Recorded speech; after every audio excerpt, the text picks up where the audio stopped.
All right, welcome to another episode of the much beloved Techness Tech Talk Tuesday. I'm Matt, and joined with me is Neal, as always, riggedy rockin'.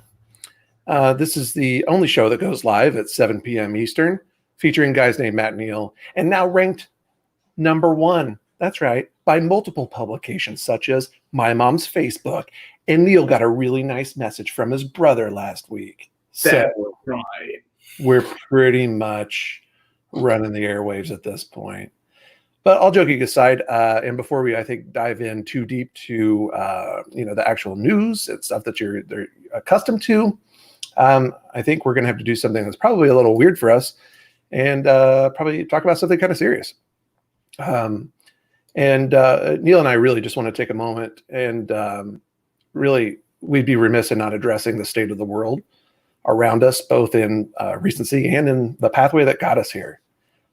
Both Neal and I hope you're okay with me speaking for you, our families and those that we choose to work with, and frankly, those that choose to us with every dollar that they spend and every subscribe and every person that watches this, upwards of teens, I think we could speak with one voice in saying that we wholeheartedly reject the actions that directly or indirectly contribute to the suffering and loss of human life.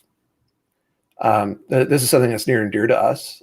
We started not necessarily Tech Talk Tuesday, but our company is really founded on a more humanitarian effort, and this has really had a huge impact. And I think it's been a huge kind of wake up call for all of us. We don't have any really big announcements or any cool press or any huge initiatives that we want to announce today, but so I want you to know that we're looking at ways to get involved and to promote actual real change using really whatever means that we have available, including this platform, right? And we really appreciate any insight or advice that really helps us contribute with the most impact. And we thank you in advance for providing that. So yeah, a little different than probably our normal cold start, but had to be said. So with that, let's actually dive into the news and kind of see what is going on. So really first up is fun and games, right? So there's this great article on Engadget that I really like that's about kind of the history of, it talks about the history of shareware and kind of the games and how they were founded upon it, but it's really deeper than that. There's a great look at just overall history, even back to like ASCII games like that I grew up on. Shut up, Neal. And really shareware and how that really propelled things forward. I remember getting more discs than I cared for. It came with everything, little floppy disks that would be like, oh, try this game, try this game, try this game. And then if you like it for $10 or whatever, you can kind of keep it and we'll stop bugging you. And it really launched the careers and an industry. And so it's really cool to kind of see this article as it follows the evolution, I guess, all the way into things like, you'll see there's a screenshot there of Wolfenstein 3D, but even things like Doom and, big name blockbuster games, Fortnite, right? Where now there's like, in-game purchasing and really just kind of the change of that whole economy. Did you ever play shareware games, Neal, or?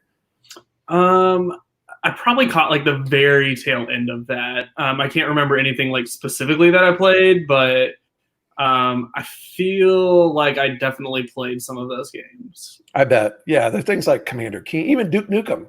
And I'm sure you've played Duke Nukem, or at least are aware of it.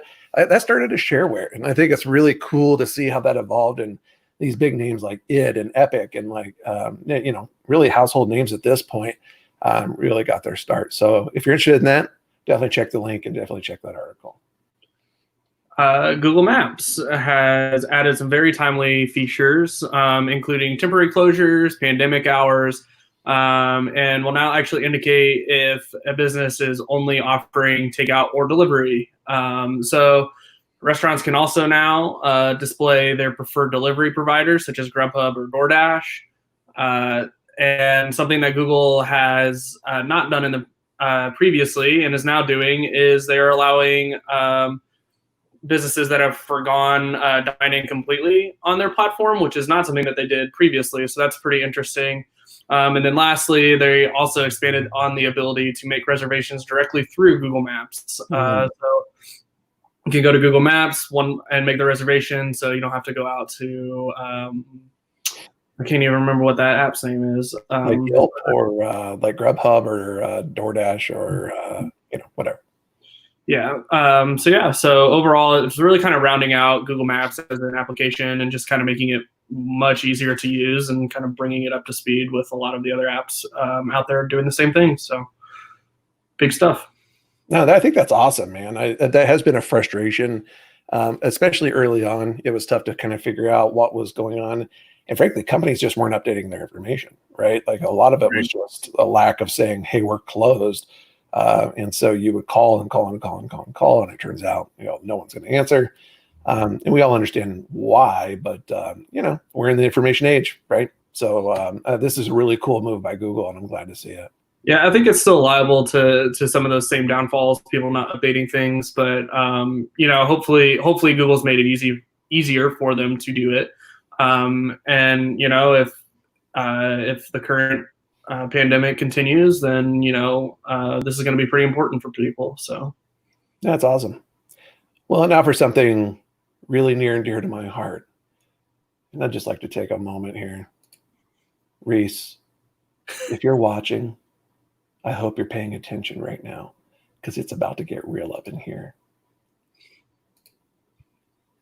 Of course, I'm talking about the best gifts for dad under $50 for Father's Day, because I don't have enough crap sitting right here on my desk beside me. No, you can't see. I'm not going to pan and just show it to you. Is there a 3D printer right beside me? I don't know. Maybe there is. But for the guy who needs one more thing, this guy, this is a great article on Engadget, and it covers some really cool stuff. I actually at first was kind of like, do I really need an electronic organizer? And then I looked at my desk and I thought, I need an electronic organizer. There's some really cool things like the Wi-Fi plugs, like the smart plugs, fast wireless car charger mounts, a premium. You've been on me about this, Neal. So I'm focused. The premium subscription to LastPass, which is huge. I could probably ditch I don't even want to tell you what I'm using.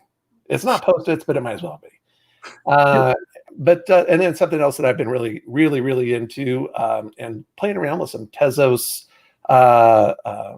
setting up a node is the Raspberry Pi. So I think there's definitely some cool stuff in here. If you're looking for a last minute gift to get your dad, shame on you. But also if you're looking for a gift to get your dad, here's maybe a good way to kind of get started thinking about what it could be, and just kind of go from there. If you're like me and you're looking for the best ways to keep your data on your phone and other means private, then Matt has found a great article for you this week. This article gives you some simple tricks such as turning off your location services and Bluetooth to much more in-depth ways to help protect yourself. This article does a really great job of explaining the technology and how it works behind the scenes. So how companies are tracking you and how the government can potentially track you as well via these means. And so I would definitely suggest checking it out, even if it is just to gain knowledge on how your phone works and private companies are working with your data. Even if you don't do anything to help protect your privacy, just checking out and understanding how things are working is really important. So I would definitely check that out. No, I think that's great. That's a good point, Neal. I think there's even misconception on the flip side, right? Where we assume sometimes that, oh, well, I'm just spewing this stuff out and anyone can see it. Well, that's also maybe not the case, right? So it's good to educate yourself and really understand kind of what those boundaries maybe do look like. So that I think that's a great point, and thanks for covering that. In not so privacy related news, there's something with me in games today. Whatever. So I thought this was really cool. Activision has announced that they're pausing the new Call of Duty Seasons release. They put out this statement that you can find below. This is an article from Engadget, but This is being picked up by a lot of different media. What I thought was really a really solid kind of line from this is just the statement that now is not the time.